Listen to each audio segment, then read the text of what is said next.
I did a lot of research and found out that a lot of other institutions like Johns Hopkins, the Mayo Clinic, Harvard School of Medicine, MIT, and the Oxford Neurological Research Institute had actually done other trials in their own labs showing that there are a lot of specific frequencies that will travel efficiently through the central nervous system.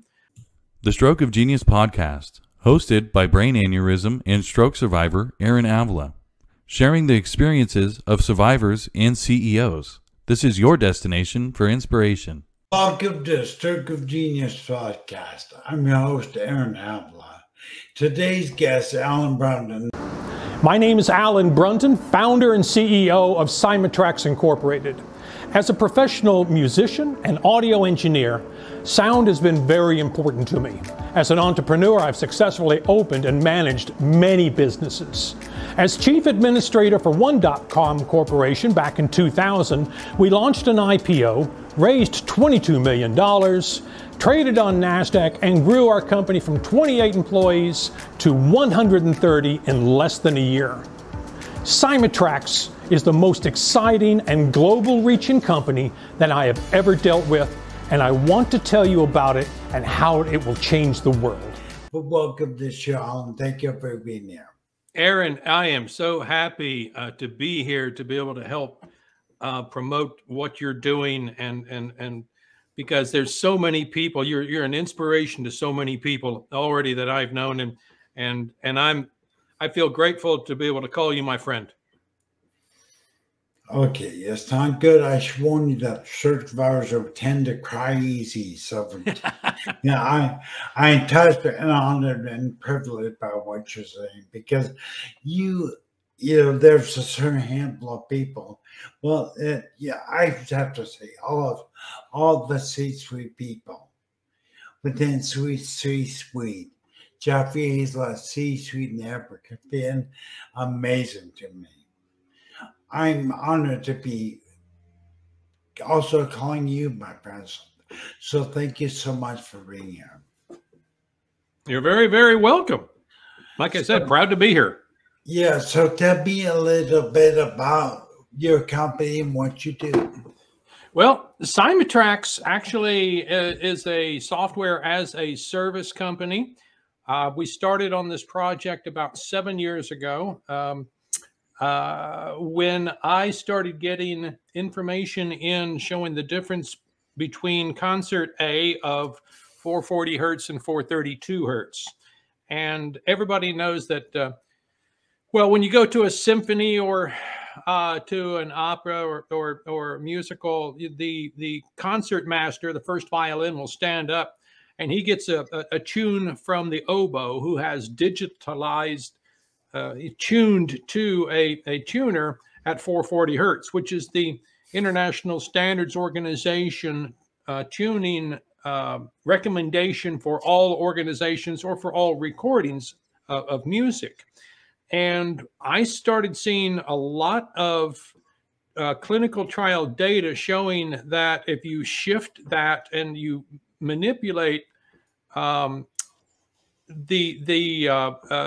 frequency from 440 to 432, you're actually in a place to be able to give a better signal to the brain. Now, for as many years as I've been working on that, and that was back in 2009 when I first started seeing that, to be able to optimize the cognition and the decision making of the brain.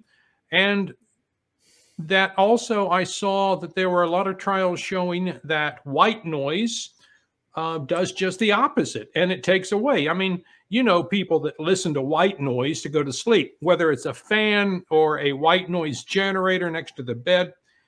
Well, the brain, in my research, actually is much more cognitive than what we give it credit for. So the brain does not recognize white noise as the word white noise. It actually identifies every single specific frequency within a digital audio recording. And in white noise, that's millions of recordings. And so like any computer, when you're running 3 or 4 programs at one time, everything's fine until you upload huge amounts of data. And that's exactly what white noise is to the brain. So the brain then analyzes every single little frequency that's within that white noise, and it slows down all of your cognitive function. It slows down your heart rate. It slows down your respiratory. Even, I mean, subconscious things like slowing down the glands in your body from reproducing chemicals that you need to optimize your health. So when I found all this out, I said, okay, so where do I find software that I can take my recordings and run it through there that will analyze the digital audio and locate within that code of the ones and zeros where the playback is of specific frequencies deemed to raise your cognition. And then let's filter out a small amount of the volume, the amplitude of everything else. So in just a way that so that it won't change the quality of the recording, but I will have more energy, less stress, and a higher cognitive focus. And everybody looked at me like, well, that's never been done. And I said, okay, I'll do it. And so that's when I jumped ship. I mean, I used to be a restaurateur. I've opened so many different restaurants. Plus, I was an opera singer. And I had my own TV cooking show, which is where I got more into audio, especially into the control room and audio engineering because of the cooking show that I had. So understanding that there are these frequencies that will make you more energetic and better decision making, plus the white noise, which will take away from that. We've created software technology that will analyze the digital audio, locate where these specific frequencies are that will raise your cognition, lock onto them, and then our patented formula reduces a percentage of the white noise amplitude so that whenever you do listen, or even walking around, you're going to have more energy, less stress, and a higher cognitive focus. Well, now that is amazing. I didn't realize. So you take the actual hertz that are within the recording. Here, people listen to the podcast right now. I listen to it. Yep. But you take what we're speaking at, the hertz you're speaking at, and inserting your equivalent to that dead space, right? Right. Yeah. People can go to the website, actually. Anybody can go to our website at cymatrax.com, and they'll be able to upload a file. Let's say it's a 4-minute MP3 of the Rolling Stones. And then it'll take about 4 or 5 seconds to analyze it, render a new output file, and they'll have that. Well, like I said, 4-minute MP3 only takes 5-10 seconds at the max, depending on your bandwidth. And so you'll have this treated technology so you can save it as an MP3 to be able to put into your playlist, to be able to help you concentrate. And, you know, let's say you're working on a project and you've got to be able to have a little bit of something in the background besides a fan or something behind you. I use German technology headphones myself so that I block everything else out so I can focus my attention on the words that I'm going to say. And I was able to forecast that whenever I was singing opera many years ago. I was able to speak the words, but still think, okay, what are my next words I have to put into a sentence? And so that's what I'm doing right now. Now, you and I were talking the agreement just moments ago, and we were talking about, now, I don't know, I want to make sure everybody picked up on this. You were an opera singer before, but you started realizing there were certain music, certain hertz, certain sound that triggered a response in your mind or brain. What? Tell me about that.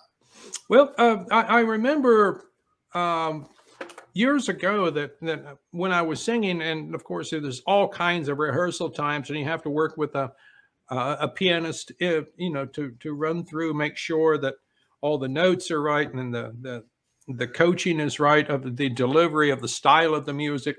And I was in one rehearsal hall once, And there were 16 measures of music in the opera La Traviata that didn't really mean anything. It was just like a guy talking to himself and expressing himself and his thoughts. But I asked the accompanist to go back over those measures again and again. And she was just like questioning, saying, you've got this down perfect. Why do you want to go back over it so many times? And I said, because there's something within the line and the flow of these specific notes that you're playing that actually change the way that I feel. It aligns the energy system. Some people would call it the chakras. I call it, there's energy systems that you learn about like in acupuncture, and that were actually flowing so much easier and better whenever I was doing just these 16 measures. And so I blew it off. But back in 2009, when I started seeing all these reports coming out that there are specific frequencies that are more effective to travel through the central nervous system and give you a better focused attention, I said, well, that's got to be it. So that's when I started really doing a lot of research in it. And I have taken a lot of music that I listen to now and have transposed it from concert A at 440 hertz down to 432 hertz. And when I did that, I mean, I went and I don't know, it's kind of a funny story, because when I started thinking about, okay, so this is all under neurology. Well, wait a second. I'm an opera singer and a restaurateur. What makes me think that I can actually even look at neurology? I mean, we're talking people that have multiple degrees and have spent like 10, 15 years in schooling and still ongoing education. So I actually tested my IQ and had it tested by Mensa. And it was at a certain place. And so I went, okay, it's smart enough for me to be able to look into this. But then I started listening to this music that I had transposed from 440 hertz to 432 every single day, anywhere from 1 to 3 hours, very first thing in the morning. And I went back to Mensa and had them retest me after 5 years, because I had lost my data. I had bought a new computer. And when I told a friend of mine I went to high school with that what my IQ was, and he goes, "Oh, come on, Alan, I went to school with you. You're not that smart." And I said, "Well, let me show you." And I couldn't show him because that data was on an old computer. So I went back to Mensa and had them retest me. Well, my IQ had jumped up 12 points within 5 years. Now, am I going to say that my technology, or just by shifting from one frequency of concert A to another, did that? I'll say it's a part of it, because everybody actually becomes more aware of their environment and what they're subjecting themselves to. See, in the study of epigenetics, every single cell in the body is influenced and has receptors. And those receptors are influenced by 4 environmental influences: chemicals, heat, light, and sound. And with the observation of how sound moves matter, which is called Cymatrax, we can see that there is a big difference between a 440 hertz and a 432. And there are frequencies in between all these other notes that are much more effective to travel efficiently through the central nervous system. What we're doing is actually targeting, and we have actually taken the assumptions that whenever the neurotransmitters pass then through the axons from the synapses then to the dendrite, that there is a formation of those neurotransmitters that condenses them into a more efficient stream to be able to give a better signal to the brain. Well, it's amazing. I think the key here, and I want the audience to hear this, because I myself experienced it, as a stroke survivor, let's say I know when you speak of neurons and dendrites, I know what they are, but sound influences and moods matter, and your cells are matter. They are influenced by sound. And people, for you audience, we're going to put in. Alan's been nice enough. He's going to put together a short samples of his music, of his sound, so you can see and feel and hear the influence that this hurts have on yourselves. So I appreciate that. Yeah. Yeah. So no, there will be, like I said, I'm really happy that we're going to be able to, that this video podcast is actually using our technology. So it will actually help people focus on what you and I are talking about. Correct. Yeah. If they choose to. I mean, there's so many times when people listen to podcasts that are, well, let's say over 20 to 30 minutes long. And by between 20 and 30 minutes, they start losing their focus. I like the squirrel moment from the movie Up, where the dog just turns and goes, squirrel. Then people's minds start to wander because the white noise actually dissolves the focused attention of what within your memory of what it is you're trying to do. Right. That's why babies go to sleep. It reduces, like I said, your respiratory, your heart rate. I mean, it slows down all your subconscious behavior.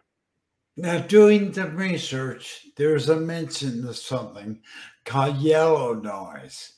Tell me what yellow noise is. Well, yellow noise and the pink noise are two areas of research that I am not really, let's say, an expert on. I do know that I have looked at it, but like when somebody was telling me, can your technology work with,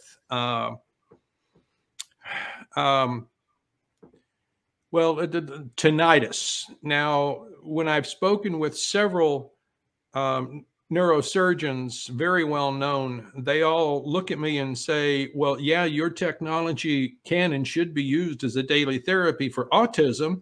And as soon as we get documentation of any positive results there, it can be applied to stroke, dementia, Parkinson's, Alzheimer's, PTSD, ADHD. And I went, great.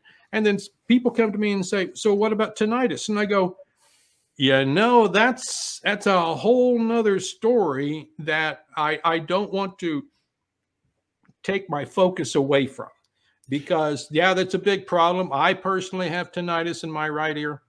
And it's kind of annoying at times, but even I don't want to focus on that for myself. This is much bigger to be able to get out and help so many people to be able to accomplish their goals. And what we like to say at the company is we are optimizing the human potential. Right. So you could take anybody's auditory creation, music, audiobooks, and apply this technology to that platform, correct? Yep. Now, how did they get hold of you? And how did they start a relationship with your company doing that? Well, I mean, we've got it right on the homepage at Cymatrax.com, which is passing underneath there on the ribbon.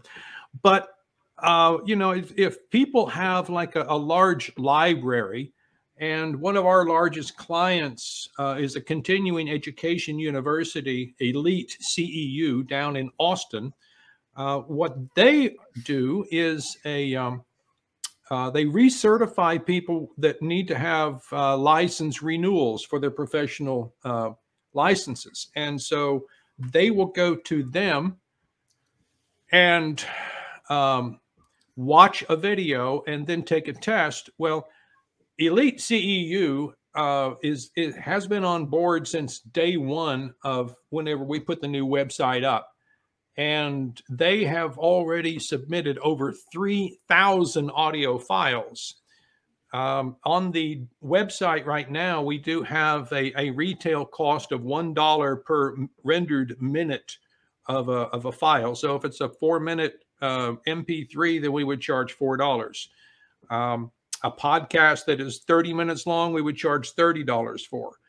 And, you know, but if somebody has a large library like Elite CEU, we worked and custom created a portal for them so they can upload 100 files at a time, as well as giving them a deep discount. Let's just say it was below 50%, so that they can actually know that their listeners are going to be much more engaged, so that whenever they go test, high test scores, as well as retain that information with them. One of the things that actually sank my teeth into this was I saw a broadcast of a program that was called Through the Wormhole that was hosted by Morgan Freeman.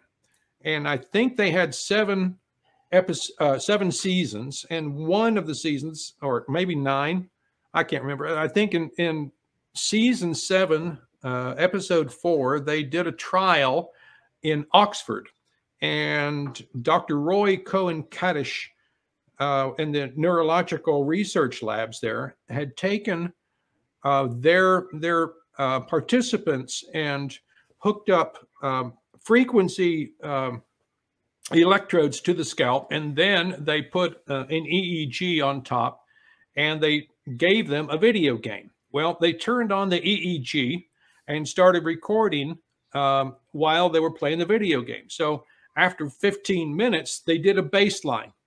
And from the baseline, then they waited for another 15 minutes, and then they turned on these frequencies from the electrodes. After 15 minutes of those electrodes, they did another reading on the EEG, and they showed that the cognition was higher with these specific frequencies. And these are, I'd say, a couple of what the frequencies they used are within the library that we use of specific frequencies that we do to elevate the human potential. But that's fine and dandy. But the phenomenal part of this entire test was that they brought the same people back 6 months later and ran the entire trial over again from square one. And when they did their baseline the second time, the reading of the cognition was still higher than 6 months previous to that, showing that you can increase your cognitive ability and rewire your synaptic nerves with just one application of specific frequencies. So they retained it for at least 6 months. We don't know, how long it will take. I mean, the technology we're using right now is, we don't know if there's an ongoing illness, but it will actually facilitate getting rid of the noise pollution that is inherent to all digital audio. Right. It's amazing, Alan. I know that I'm going to need you to resend me that playlist that you gave me, because I was going to listen to it, but I accidentally deleted it. But you gave me a playlist of hertz. Is there hertz? Do you guys know, is there hertz for different problems that you can pinpoint?